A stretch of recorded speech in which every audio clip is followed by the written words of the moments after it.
Well, thank goodness for that win on Wednesday afternoon. A positive end to a shaky season opening homestand for the Padres. We will discuss what we saw over the course of the last week, our first impressions on Craig Stammen as a manager and the 2026 edition of the Padres before they head out in their first road trip of the season, beginning in chilly Fenway and continuing on to Pittsburgh.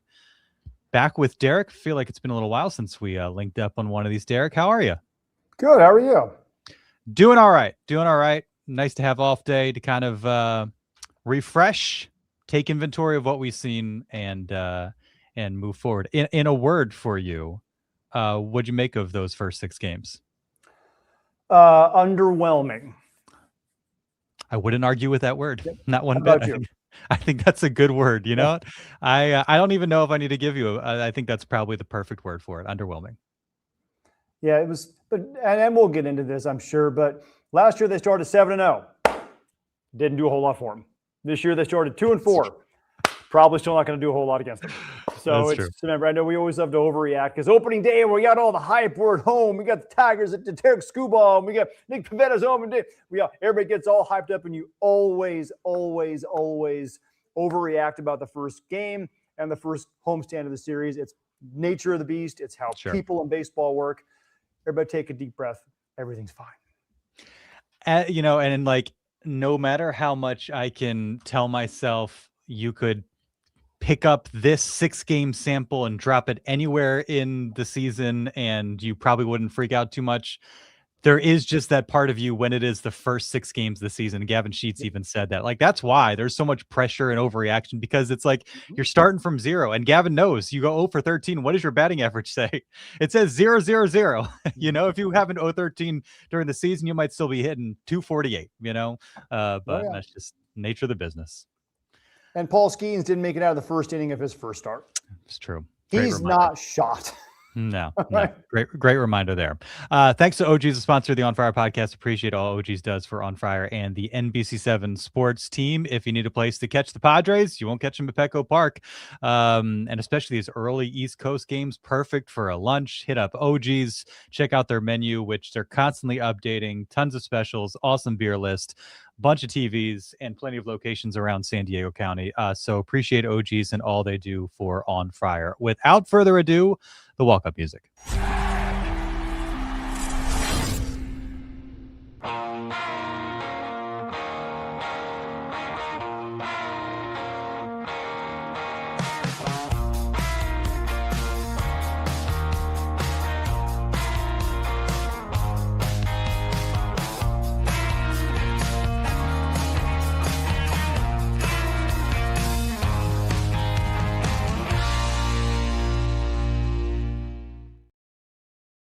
It is the On Fire podcast brought to you by NBC7, joining you on a Thursday afternoon, our first real 2026 season edition of On Fire. Love when the season starts and we got like real baseball things to discuss week in and week out, even if it's not the most encouraging, optimistic discussion.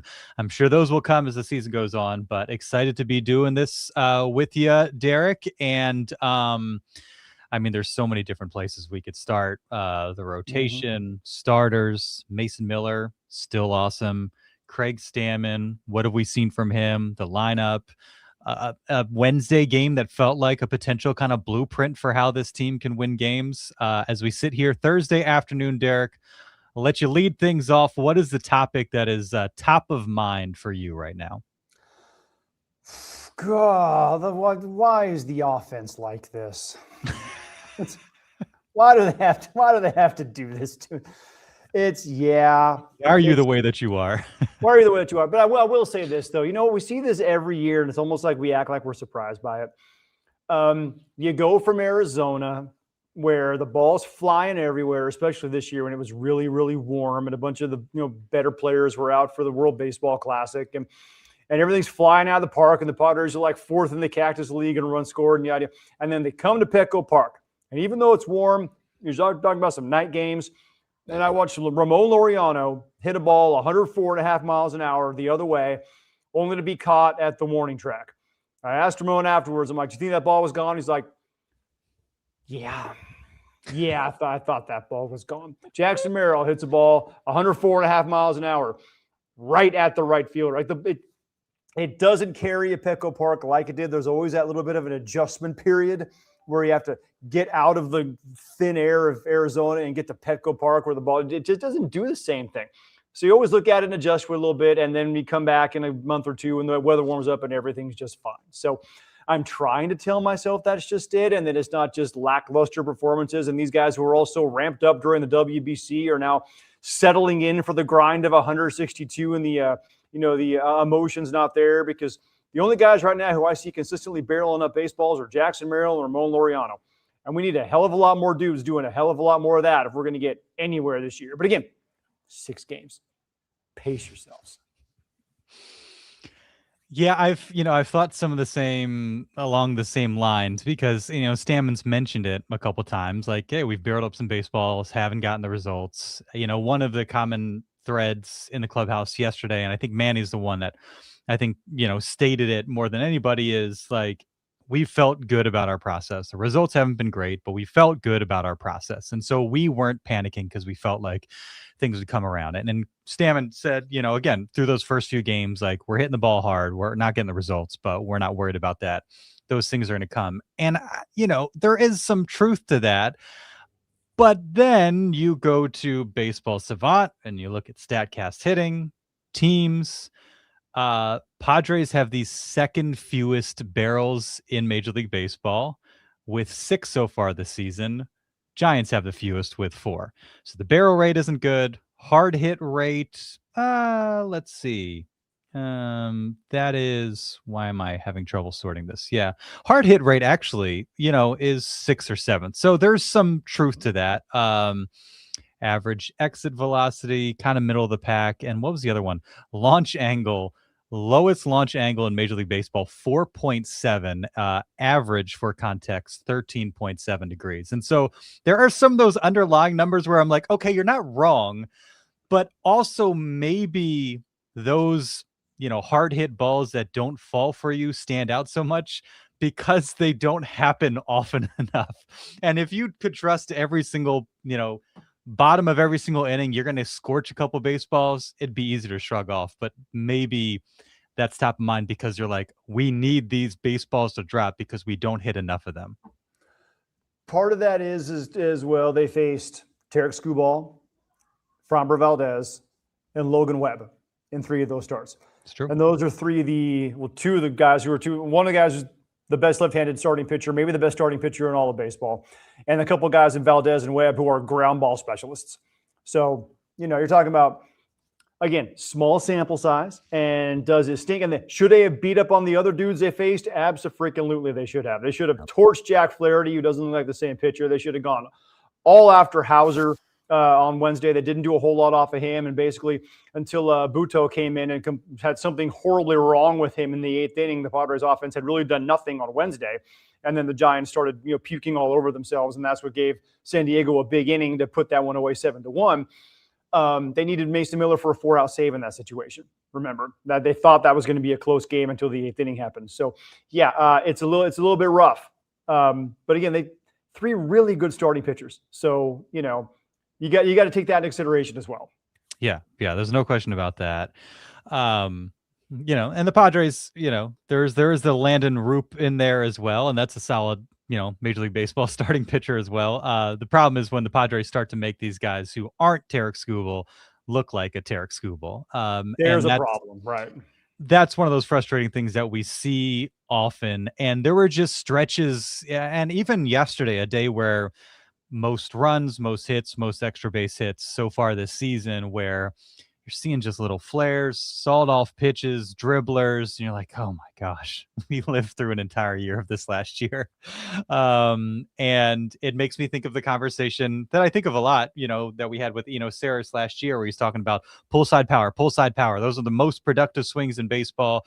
And, maybe the Padres' desire to go the other way, whatever the case may be, have a different approach has cost them some of that pull side power from Tatis, from Machado and the like. And that's one of the things that, again, it's early. Maybe we see that, but in kind of considering the work of Steven Souza and how this team goes about its business, its approach to the plate, what the batted ball profile is, to be determined. But there's been, again, some similar looks and feels to what we saw last year. Yeah, I don't get Steven Souza has a good approach. And we talked about this in spring training. How many times did they swing at a first fastball they saw in the strike zone? It was a lot. Like, I'm back and looked at it. There was a lot. First fastball you see, go after it. It's in the strike zone. And they had a lot of success with that. And I'm watching the games in the regular season. Like, where did that approach go? How many fastballs in the strike zone are you taking before you actually go and offer at one? I don't know why that changed, because A, love that approach. B, it worked. So why go away from it all of a sudden? It's like the guys forgot about it, or they're out thinking themselves. I don't understand the change there. And I have some question marks and concerns about Craig Stammen's decision making ability as well. There are a few things that I was going, wait a minute. One question before we get to that, because I think there's a lot to dig into there. Again, before yesterday, Manny had a couple hits. Fernando gets involved. I was really encouraged with Xander Bogaerts against Tarek Skubal, and he hasn't done a whole lot since then.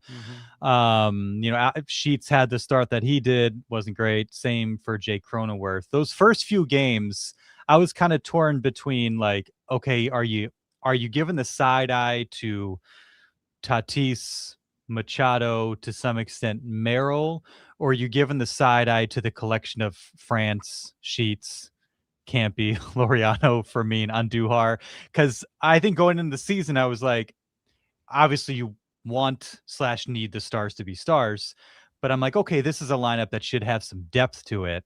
And you're not going to be completely reliant on those guys game in and game out.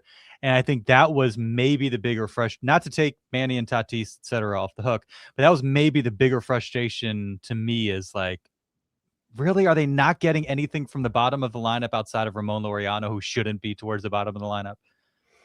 Yeah, that's an issue, especially with the way the Fermin's swung the bat in spring training, and the way what we saw from Gavin Sheets recently. Now he's had a couple of doubles, barreled up multiple baseballs the last couple of days, which is nice to see.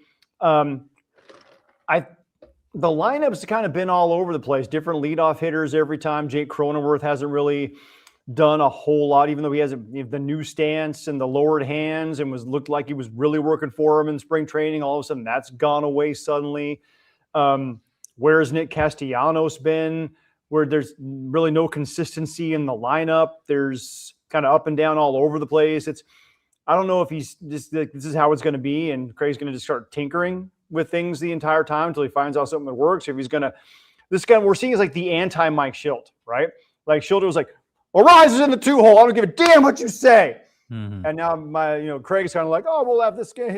Toddy will lead off, or he'll hit second, or he'll hit fourth, or maybe he won't play. We'll just figure it out as we go. Yeah. It's like very much like we're just going to throw anything against the wall and see if it sticks.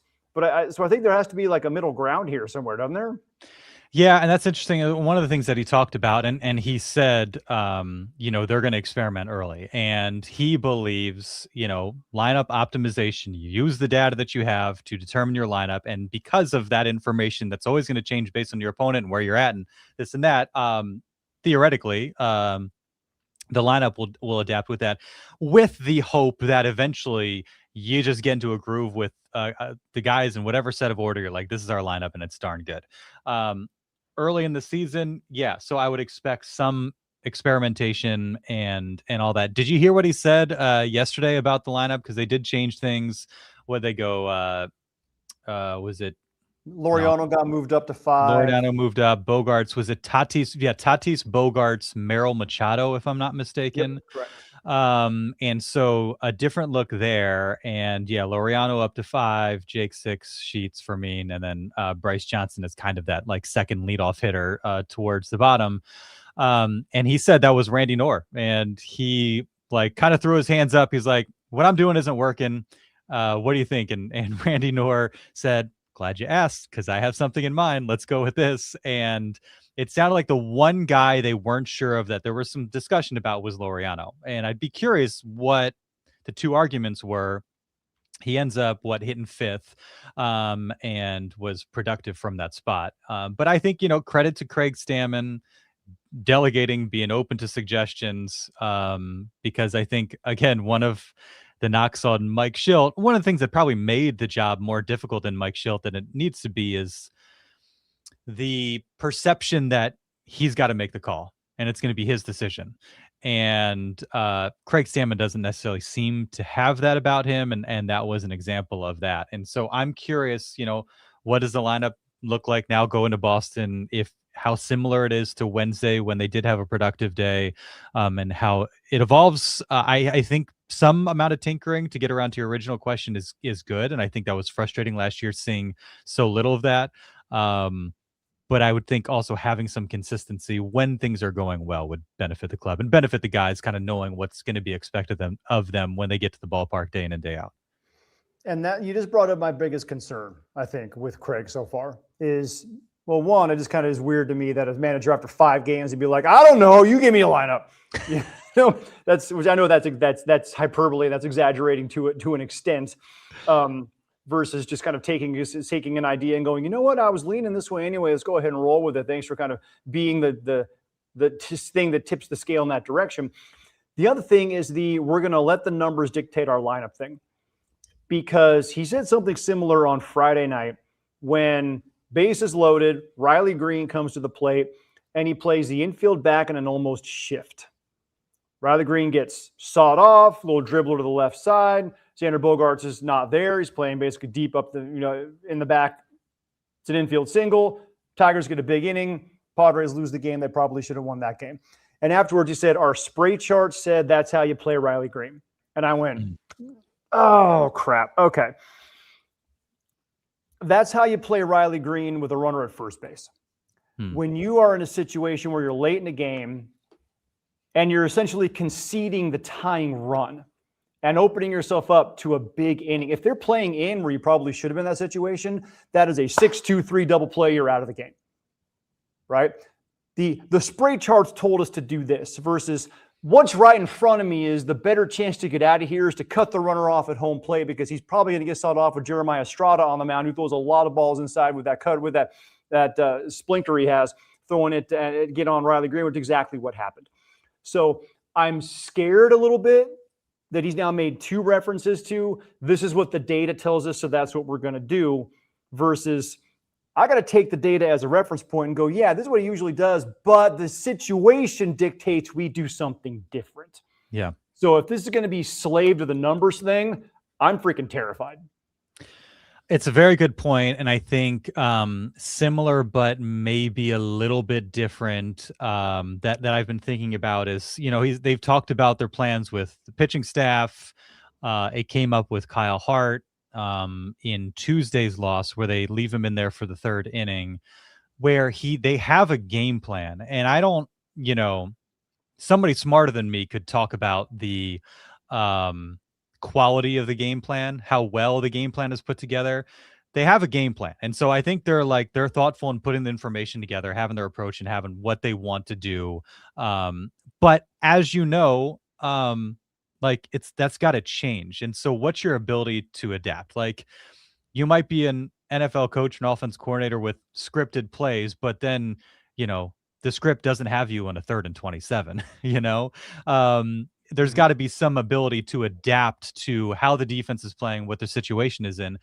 And I think same thing with Stammen and the Padres. There's been a couple situations where he's referenced the script or the plan where I'm like, well, you might just need to hit eject. You might need to adjust and adapt to what's being thrown at you.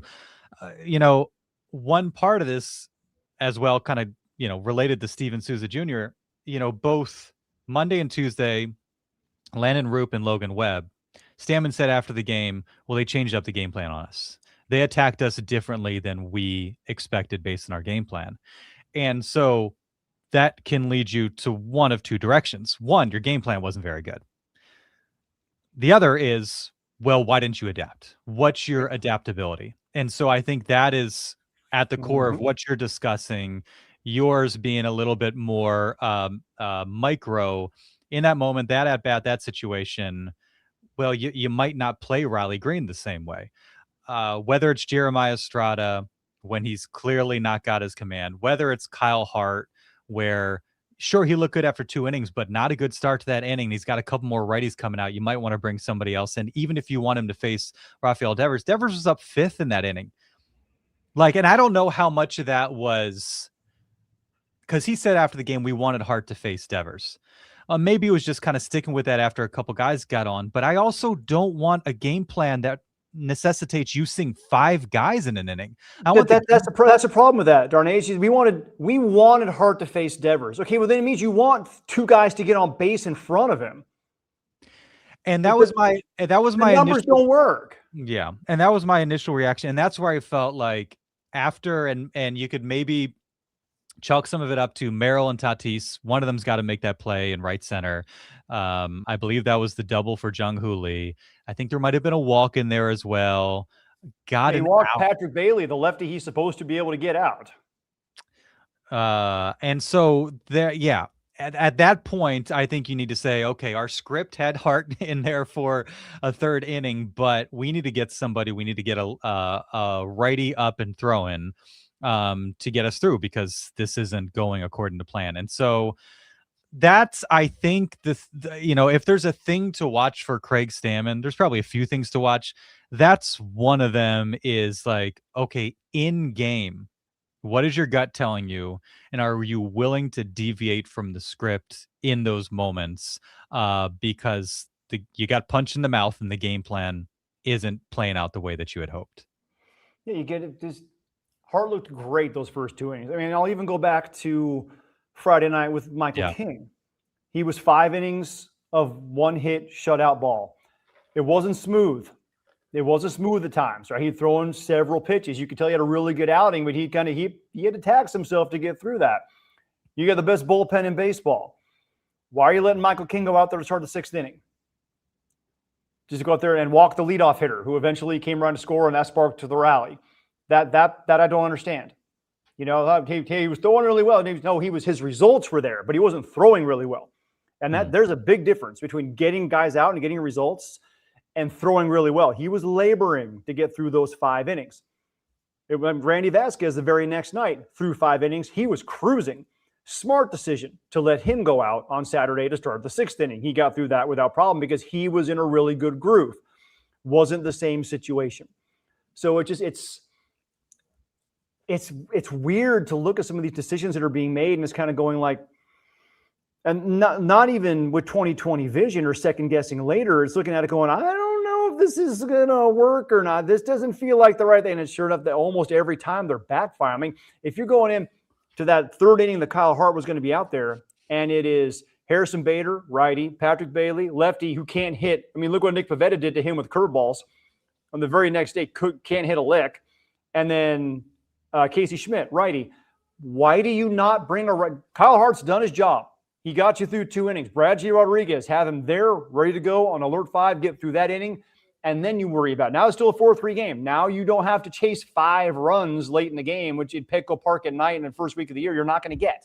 Yeah. It does not make sense. It's the number. Oh, the numbers say he's only thrown 28 pitches. That's great. No, it doesn't matter. Doesn't matter. Let him get out clean. Bring in your new guy clean. If you want a lefty to be there to face Rafael Devers, then get Wandy Peralta up or Adrian Morejon up for the next inning because you're not hoping or expecting the Giants to put 2 on to be able to get to that situation. Yeah, and even if there's that leadoff double and you can get a Bradley or a David Morgan in there to face the righties, they'll face the minimum, and then you've got Wandy Peralta or Adrian Morejon lefty on lefty for Devers. There is also like, I asked Stammen, when he was introduced, I was like, you've been around Bob Melvin, who left guys in and out or an inning too long. You've been around Mike Schilt, who pulled guys in out or an inning too soon. So where are you going to be? And he kind of laughed and he said what you would probably expect him. Like if you had to guess what he'd say, it was like, well, I'm a pitcher, so I know what it feels like. And so I think there's going to be that that part of him where he's like hesitant to kind of make that move because he knows what it feels like to have a manager that trusts him in that moment and how frustrating it is to get pulled.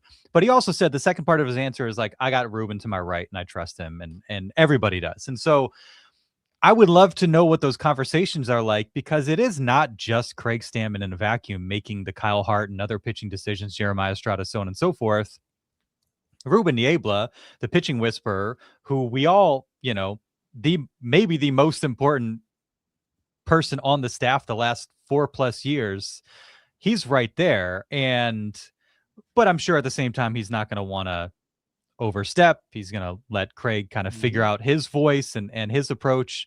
But it's, a penny for Ruben's thoughts and to be a fly on the wall in some of those conversations, because it is not just one person. I'm not trying to take Craig Stammen off the hook.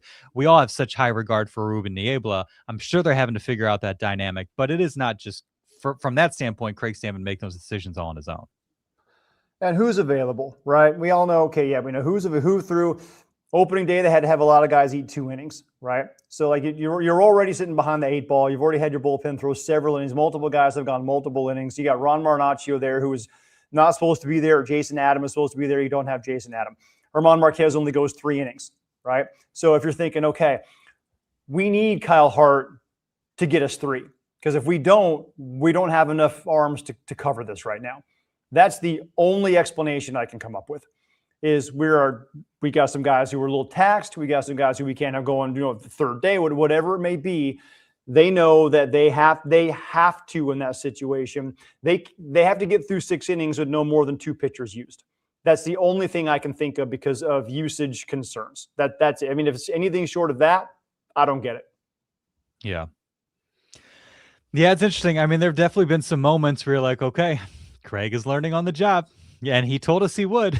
Like he didn't duck any of that, and he didn't duck that after the game. One of the things he said on Wednesday, because our buddy Fernando asked him, like, what have you learned about yourself in this first week? And his answer was kind of like, trust your gut. And I think even Randy Norris said something along those lines, like, hey, Craiger, like, don't second guess yourself. Just like do it. Be you. That's why you were hired. And, I got to imagine that's a tricky thing to have that faith in yourself when it's new and all of a sudden the bolts start flying. But that's the situation that you're in. That's what you have to do. You have no choice. And if you don't do that, you're not going to be the Padres manager for very long. I think we're all big fans of Craig Stammen, the guy, but now you're there, you're in that seat and you're having to do it. And, Craig doesn't seem to get too high or too low, but I would imagine it's, that's a tough thing to try and figure out, like, okay, how much can I trust my gut? How much can I trust myself? Especially when it's been kind of a little bit shaky. Like, how does he do that moving forward is going to be something to watch pretty closely, I think. Yeah, we knew we'd learn on the job. I didn't think it'd be this choppy. That's learning on the job versus looking like you're, I don't want to say grasping at straws, but looking like you are unprepared. That's concerning. Yeah. What else? There's the starting pitching aspect of things. Like Pivetta looked like Pivetta yesterday, which was great after a tough opening day start. Michael King, like you said, gave you the results. Randy Vasquez is, Randy freaking Vasquez, man. It's amazing. Walker Buehler, I'm willing to kind of like write off that start. It's first one. It's early in the season. I don't think he's why they lost that game on Monday. Ramon Marquez, maybe it was naive of me, but like nice finish, strong finish his last 2 starts this spring.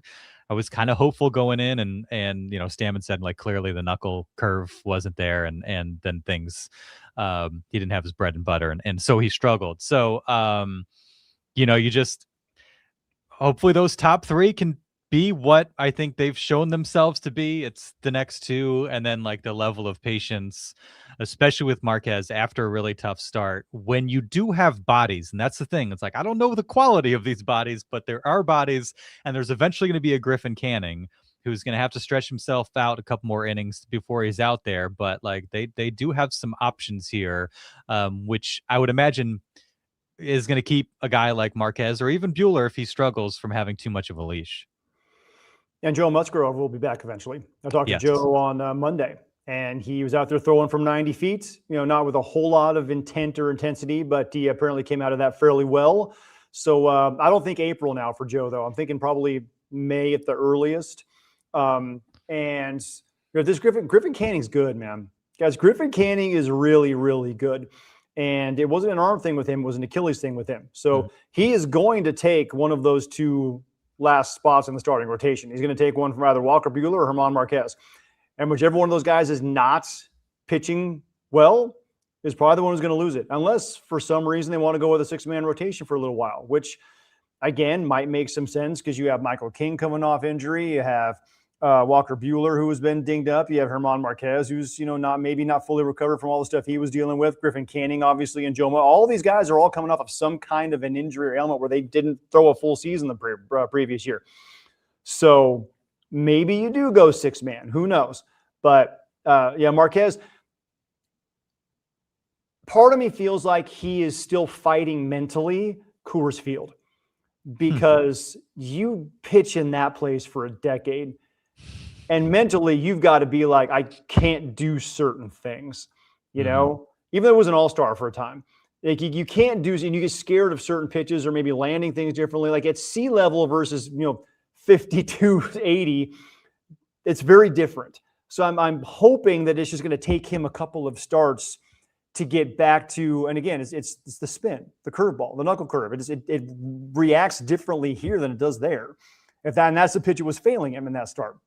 So if he can get that thing figured out and locked in and everything's fine after that, I'm hoping it's just like trusting in his stuff and being back in a place that's actually friendly to pitchers and doing that full time. I'm hoping that can get him to be the pitcher that we used to see and that he's not just like, that's it, man. All the bullets are gone. Yeah. Yeah. And I think like I was, you could probably find people that were more pessimistic about those two towards the end of the rotation as I am. I mean, we've seen it from Marquez against the Padres.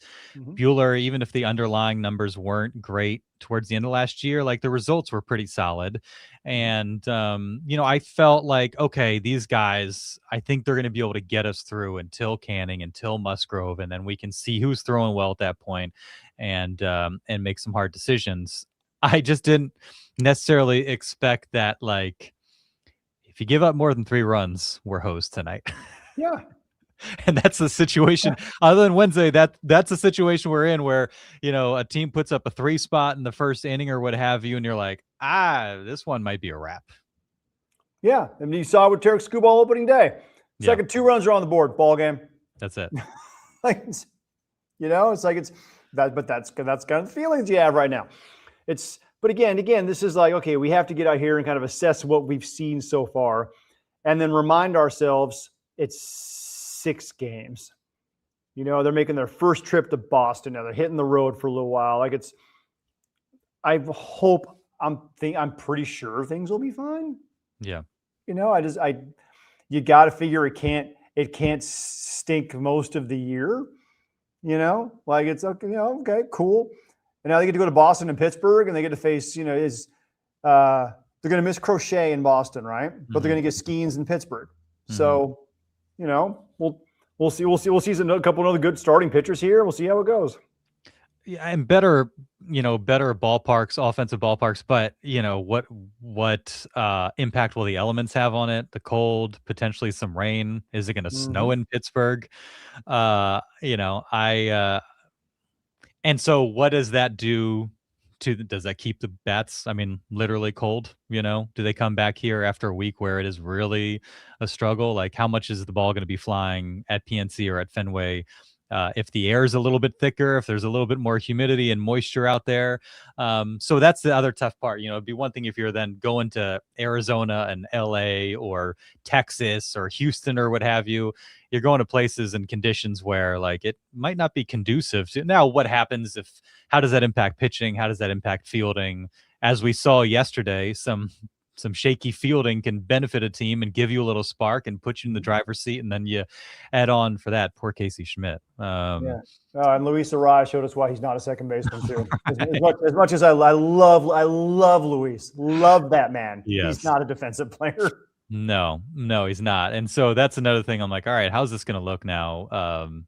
45 degrees and rainy. But yeah, it's what the schedule tells you you're doing, and you got to adapt to that and figure that out. And so hopefully they're able to do that. But I just didn't expect there to, good on Manny. He's got a 417 on base, again, Bogart's really good opening day. Gavin Sheets, thank goodness for Wednesday. That was great to see. That felt like, you got a little bit of slug, some extra base from Sheets. He can do that. But Castellanos has struggled, had to double down the line the other day. Put in some tough spots, some, high leverage spots those first couple games, wasn't able to come through. I'm curious about Ty France. Like, how much do you see Ty France? Because we haven't seen him much. He could have been a defensive substitution late in the game yesterday. It was not the case. Maybe that goes to your point earlier. But a Gold Glove first baseman who's proven himself to be a quality bat. And there is part of me in the back of my mind, and I hope this isn't the case, but who is the most likely to get dumped when Sung-Moon Song is healthy? It's Ty France. Probably Ty France. Yeah. And so there's part of me that's like, well, do they not want to give him too much of an opportunity? Because if Ty France hits like he did in spring training, if he's hitting like 418 out of the gates to start the season playing Gold Glove level base, first base, it's going to be hard for you to be like, sorry, thanks for your contribution. Sung-Moon Song is here. Well, it should be Luis Campusano. Can we all just say it? And by the way, Ty France is the emergency catcher. So if we can just make Ty an everyday backup catcher, the team improves overall. Yeah, but you're going to have to replace Campy with somebody. Ty France. He's the emergency catcher. Just make him a full-time catcher. Ty would do it too. Ty would 100% do it. Absolutely, he'd do it. He caught a little bit at SDSU. And again, he is the emergency catcher. So he's kind of got a similar frame. I mean, Freddie is like jacked. I don't think he's as ripped as Freddie, but a similar kind of frame. Oh, dude, no, Ty's arms are bigger. He's just not quite as cut. Yeah, but you Ty's, can see Ty's a thick dude, man. Ty is one cleanse away from looking like he's competing for Mr. Olympia. He could block a few pitches back there for sure. Yeah. Like I said, and the bat's going to be better. Can't be. It's over. Right? It's over. And Craig even said, like, we gave him the backup catcher's job. Why the hell would you do that? And then why the hell would you then double down and say it? Like, you told the man he had no competition. Where's the motivation? Where's the motivation to get better, to improve? I know that's just asinine to me. I don't understand that. That's because with the guy who he's not going to hit at the major league level. I've seen enough. I have seen enough. The Campusano experiment needs to end. Find us a new backup catcher and make it. I don't care if you have to make it Ty France. I don't care if you have to make it Rodolfo Duran. I don't care if you have to make it Johnny freaking Bench. Just find somebody. Johnny Bench now, by the way, right now, Johnny Bench. I'm willing to give him April. It's okay. That makes one of us. I'm willing to give him April and see how it looks. I don't think is he losing you games? I don't know if he's losing you games at this point because it should not all come. Is that the bar we want to set?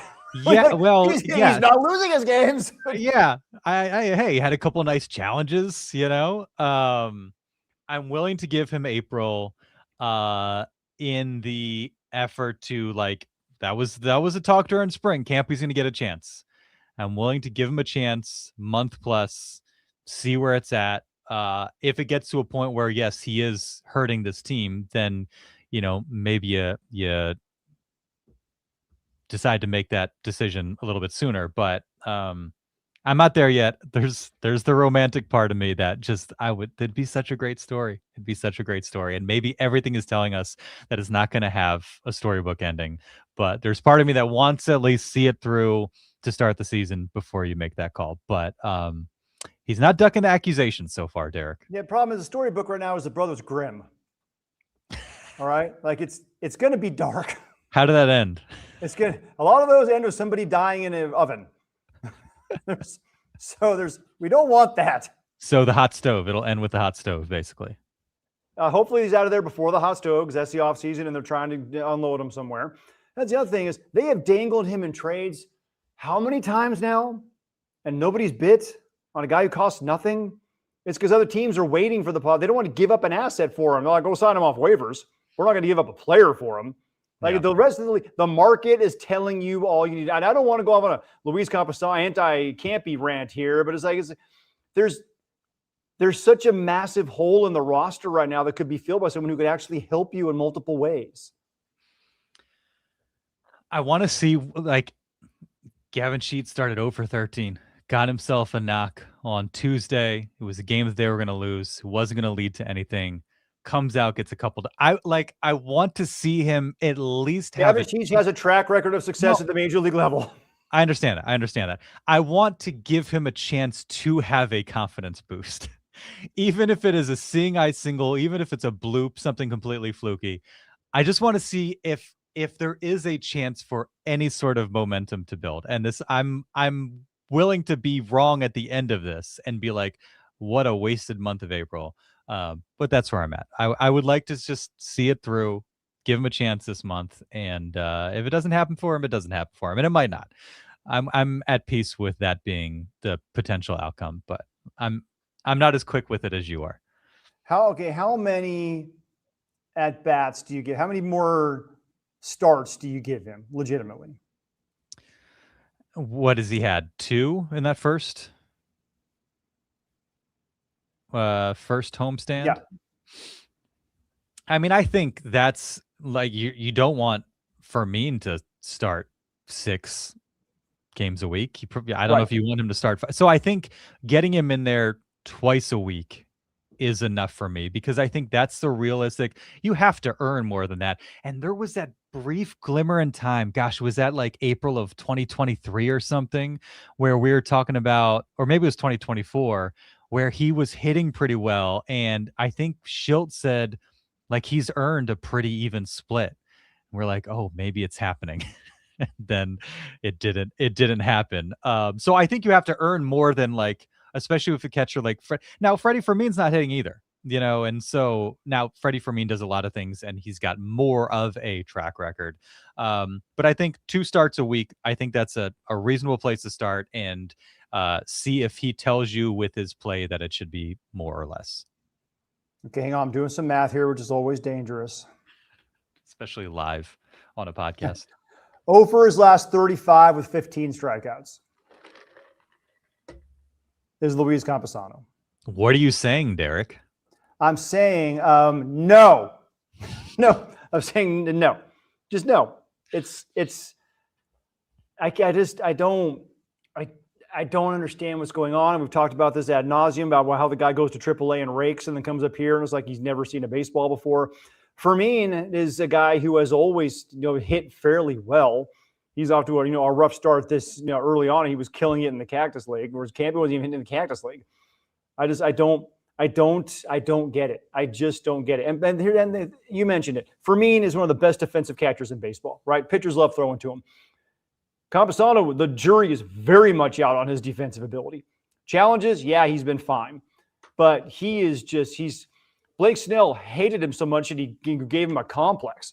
Like it's not that he has this wonderful ability to help you defensively. He's not even doing that. He caught a no-hitter, Derek. Yes, you're right. Yes, he did. And that was because it was against a terrible Nationals team and Dylan Cease was firing so much filthy stuff that you could just put down the number 1 the entire time and it would have been a no-hitter. Like he was just that on. All right, let's I don't know. We'll get to some comments, and I think Campy does come up in these comments. Our buddy Lauren, hey guys, good to have you back on the air. I don't understand the panic after a week. It's too early for anything good or bad. Could have been better, but if people could take a breath, that'd be nice. Lauren, the voice of reason. Attaboy, Lauren. Agree with that. Let's see, Mr. Chiprocks. Padres have some really deep issues. And back to the other end of the spectrum. In spite of what happened Wednesday, we were given a gift of a guy that can't catch a baseball at first base. They added on, the 8th inning. Yeah, he's fun. An Aztec. Get easy on Casey Schmidt. When is the next Padres game? Harry, Google is free. Google is free. Back to Chiprock. It is Friday in the 11:15 a.m. our time in Boston at Fenway Park. I knew that Manny and Tatis were going to do exactly what we haven't seen so far. Nada. It's infuriating that we can't get up and play with joy, or we can get up and play with joy during WC, but with pods, it's a chore to show up. I think there might WBC be. is 2 weeks long. You play 7 games. Yeah. Right. Trying to compare those things is not, it's not the same thing. You're playing for country. You're facing a bunch of dudes who are going to be, bagging groceries in a week, throwing 89. Like it's fun to just sit there and tee off the entire time. Right. So the WBC is wonderful. It's amazing. I love it. It was some of the most fun, compelling stuff I've seen in a long time. Thrilled that Venezuela won the whole thing. The U.S. would have liked to have won it. Venezuela needed to win it, and I freaking love the fact that they did. It's not the same thing. It's just not. I agree with you. And if it's week 3 or 4 of the MLB regular season, I'd say, yeah, sure. But in week 1, can you bring some of that WBC juice to opening day and week 1 and just fake it and have some fun? And if it dies down organically because of how you're playing or how you're feeling, like, I get that. But I think there was part of me that was like hoping to see a little bit more of that carried over just at the start, and then whatever happens from there happens. But it was just kind of, you mentioned, what was your word? Uninspiring. Uninspiring, yeah. Like there wasn't the pulse and the energy, I think, out of the gates that I wanted to see. And maybe Tarek Skubal just stole that from them, and Nick Pavetta's start. Maybe that's what it was. It was so discouraging, like from the first inning. It was like, well, so much. Yeah, but the Mets went out and hit 800 against Paul Skeens. So, no, you have a very valid point there. It's like, it's opening day. Can you show me some fire on opening day? It's 78 degrees in downtown San Diego for a ball game. Oh, my God. Why are you sour? No. Like, get up, play ball. Well, they didn't have O'Neal Cruz playing center field behind Tarek Skubal, unfortunately. From 619 Cam, how many more ABs for Campy before he gets a hit? What's the panic level there on when they need to look at other options, if there are any? Okay. See the last 10 minutes. You know what? You're on the same page with me, my friend. Same page. Last time, looking forward to going to Fenway. Last time we were there, Jackson went off, started to make a name for himself. Here's hoping he can do that again. Yeah, hit that home run to deep center field right over his mom. Jenny Merrill, I think. Right over her head there in center. That was cool. Yeah, he grew up a Boston Red Sox fan too. Good thing we are only 6 games into the season, and maybe they will be more relaxed on the road. How about our old hitting coach with the Astros and what he is doing? The Astros have some good players. I think that helps too. They do. 619 Cam agrees with us, completely agree, or agrees with you. Campy has had his chances more than anyone else in the org. And a shout out to Davey, because he's actually teeing me up for a topic I meant to bring up earlier that we haven't had a chance to discuss. And maybe we'll close with this, because I know you've been looking into this. From Davey Sports 98, have you guys talked about the possibility of Tom Gores as owner yet? There was the report, I think, Wednesday. Pistons 100% owner of the Pistons, by the way. This isn't some 34% majority share. Bought out everybody in 2015. Tom Gores, worth $10+ billion, bought out, is it Dia Spanos? 24, now 27% of the Chargers, which has some people, including Davey, I know, a little bit uncomfortable. What are your feelings on Tom Gores and now just the overall, now that we know the 4, these guys that are bidding for the Padres, is something that should be settled potentially by the end of the month? Interesting Tom Gores. You're right. And he does own also the Pistons training facility and all of the arena they play in. So he's also the guy, a lot of people haven't realized, who bought and dismantled the San Diego Union Tribune back in the day. So he does have some history in San Diego here. A lot of it maybe not very favorable to a lot of people. I know he loves sports. I know he still coaches some youth basketball teams. I know that people are talking about, we were talking about this before we came in here, like, would he, if he gets the Padres, would he then buy the rest of the Chargers? Because Dean Spanos cannot pay the rest of his or any of his relocation fee, and the NFL would force him to sell, and then Gores would be riding into town on his white horse with the Chargers in tow, bringing them back to where they should rightfully be. I don't know. Let's save that topic for a whole different day. He is a guy who has shown that he will spend. So let's see. I think my gut tells me it's going to go to Joe Lacob, because I just don't think Joe Lacob will be outbid. because I think he wanted the A's. Fisher wouldn't sell. He wanted the Angels. Artie Moreno decided not to sell. Joe Lacob wants a baseball team, preferably in California, in a bad way. So I think he's going to tell John Seiler, like, listen, tell me what the final bids are. I'll top them all. I don't see him being outbid for it. So my gut tells me Joe Lacob, but of any of the four folks that are all in the final running here, I don't think any of them would be a bad thing for San Diego Padres fans.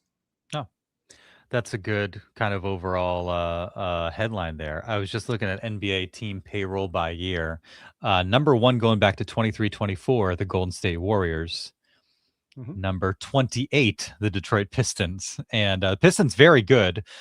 Drafted well, young players. They're not going out and getting a ton of, big ticket. Kate Cunningham's not due yet. Right. They haven't had to pay their guys yet. Yeah. Lacob obviously has had success with the Warriors. I think there's a logical conversation of, okay, you obviously nailed some pretty significant draft picks, but also what does it tell you that they had the best regular season in NBA history and should have won a championship? We're one game away. And then you go get Kevin Durant. Like, you didn't have to go get Kevin Durant. You could have run it back and probably won the title next year without him. And so that's encouraging. I do, the ability to outbid one another, how does that work if some of these guys have 3 times the net worth of Joe Lacob? Yeah, but the net worth thing is one of those, it's like, okay, the net worth is how much are all the assets worth that you own, right? Like Tom Gores would have to sell the Pistons, or he has like 60 something companies underneath his umbrella. He'd have to sell Norton Antivirus, which is one of the things that he owns. He'd have to sell all those things then to get liquid enough. I actually talked to a guy just today who has been part of sales. He's an attorney who's been part of sales of these types of things multiple times. And I said, what's the whole thing with like the net worth thing? And he says, that's what you have, right? But what you do is usually there's one person at the front who was the head of a consortium of owners, right? So Joe Lacob would be a guy he's not saying how much you want 3.5 and scratching a check for it. And they're not going on finance like Jeff Morad tried to buy the Padres on layaway several years ago, and that was a complete massive disaster. What he's got is a bunch of people who are there with him. They all know he's going to be the control person. And they're like, Joe, we're with you. We'll sell off this. We'll sell off this. Here's our part. Let's go get ourselves a baseball team. So yeah, Joe Lacob can generate more than enough money to take on this team and then have plenty more left over to continue to spend on it. They've got the financial wells. Whereas you don't have the quote unquote net worth is there, but your group of people, your buddies, they all have more than enough to be able to take care of that. So that's why Gores being the sole owner of the Pistons is so rare these days, because that takes a whole lot of cash to be able to do that. So Gores might have the easiest time in being able to get a team and be able to buy it. But I think Lacob is a guy who wants it the most. And he certainly has more than enough financial resources to drill into to be able to make it happen, if that makes any sense. Yeah, it makes complete sense. I saw the Divine Sports Gospel guys post this, that Padres season ticket holders were getting Golden State Warriors emails. And I am not currently a Padres season ticket holder, but previously, post-COVID, for I think 2 seasons, had a ticket package. And I noticed, sure enough, the other day, I'm getting an email about the Golden State Warriors. I'm like, that's interesting. What is that all about? Yeah. Yep. I was season ticket holder for a couple of years. My wife and I were. And what do you know? Here comes a couple of Golden State Warriors emails. I'm going, Davey, who tweets about this nonstop. Davey's very concerned that Dean Spanos is some way, shape, or form involved in that consortium, so to speak, with Tom Gores. I have it on good authority that Tom Gores doesn't like Dean Spanos any more than anybody else does. And what he wants to do is jettison the old man as quickly as he can to take complete ownership of the Chargers. So yes, is he involved with him in one business venture? Yes. But what the speculation is, and what most often happens, is when someone takes on a giant minority stake in a team, it is so that they can then be in the pole position to be able to purchase the entire thing. to get rid of whatever is left of that old ownership group. That's exactly what Gores did with the Pistons. He bought enough of a percentage to be able to have the ability to then have right of first refusal on buying the entire thing. That is very likely what Gores did with the Chargers. He does not want to go into business with Dean Spanos. He wants to get Dean Spanos the hell out of the building. It's a little bit similar to the Jose Feliciano Dodgers ownership situation with Chelsea, where there seems to be some arm wrestling over Chelsea. The two different groups, one maybe not led by Jose Feliciano, but that he's involved with. And so I think when that name came out, people were like, well, he's in business with the Dodgers. But then when you look into it, he's like, they're trying to wrest control away from the Dodger guys, and maybe he hates them. I don't know that that's the case. Right. But clearly there's some differences in opinion and vision and all that, and some jockeying there. So could be. So remember, the Seidler family was involved with the O'Malley family with the Dodgers. And Peter came down here and said very clearly, screw those guys up there. I'm slaying the dragon. So, yeah, when you break away from something, it's almost be like a sibling rivalry where the one thing you want to do more than anything else is beat your big brother. Sure. Yeah, 100%. Glad we got that in there. Thanks to Davey for teeing us up. And I think I do agree. I think I agree. If you ask me my opinion, not knowing what we know about these guys, I think I might still be Team Friedkin, but we'll see. You make around Everton. You make a good. You make a very strong argument, though, for Gores, for somebody that I think, like you said, you could understand people being skeptical of him. You make a strong case for Gores as well. So yeah, it's look, we shouldn't have gotten rid of Mackenzie Gores, and now let's bring in Tom Gores to make up for it. Why the hell not? Derek, great being back with you. Enjoy talking about this first week. We will see what Fenway and Pittsburgh bring us.